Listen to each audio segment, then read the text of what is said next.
Hello प्यारे बच्चों, मैं हरकिशन और मैं एक फिजिक्स टीचर हूँ। जैसे कि आप देख पा रहे हैं, हमने एक नीट 2024 का क्वेश्चन लिया है, इसको हम सोल्व करेंगे। तो स्टेटमेंट इस तरह से गिवन है, the two dimensional motion of a particle described by R equals to bracket start I cap plus two J cap bracket close A cos omega T.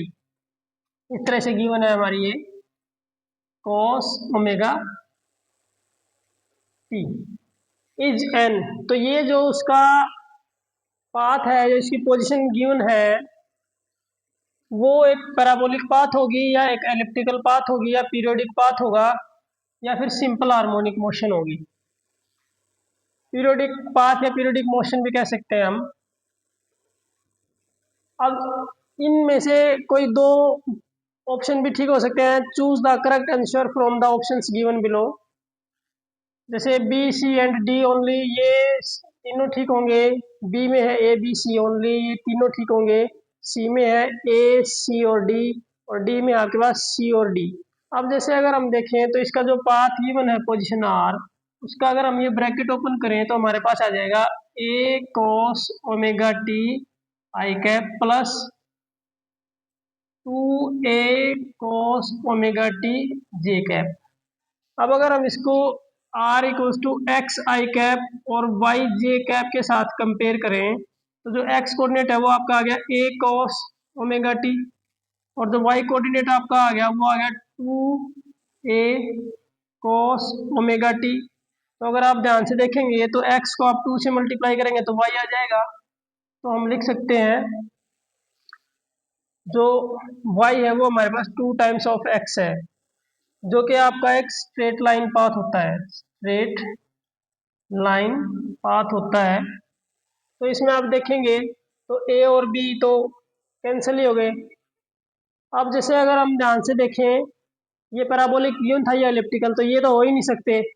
तो जिन जिन में ए और बी है वो हो ही नहीं सकते। तो आपका ए ऑप्शन नहीं हो सकता, बी ऑप्शन भी नहीं हो सकता, सी में भी ए शामिल हो गया तो ये भी नहीं हो सकता। तो ऑप्शन बचा हमारे पास सिर्फ डी, और उसको हम और भी सोल्व कर सकते हैं।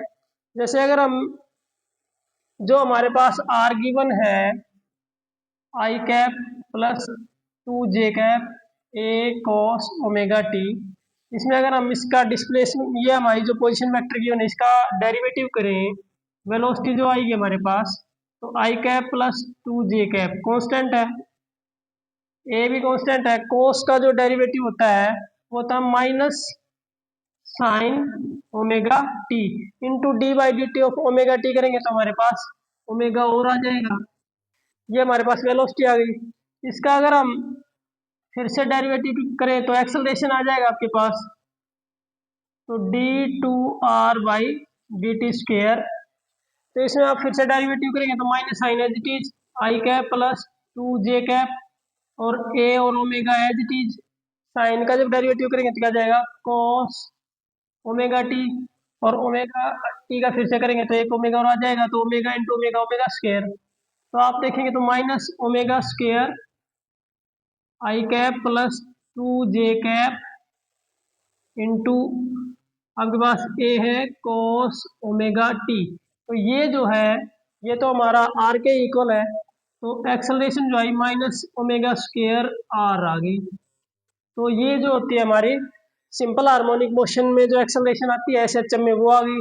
तो ये क्या आपकी सिंपल हार्मोनिक मोशन है, जो साइन और कोस में जो डिस्क्राइब की जाती है वो क्या होती है आपके एसएचएम मोशन होती है। और ये दोनों के दोनों आपके पीरियोडिक फंक्शन है। तो ये जो हमारा सी और डी ऑप्शन है कि ये एक पीरियोडिक मोशन भी है और ये एक सिंपल हार्मोनिक मोशन भी है, तो सी और डी के साथ हमारा जो हो जाएगा इसका डी ऑप्शन करेक्ट हो जाएगा। Thank you, have a nice day.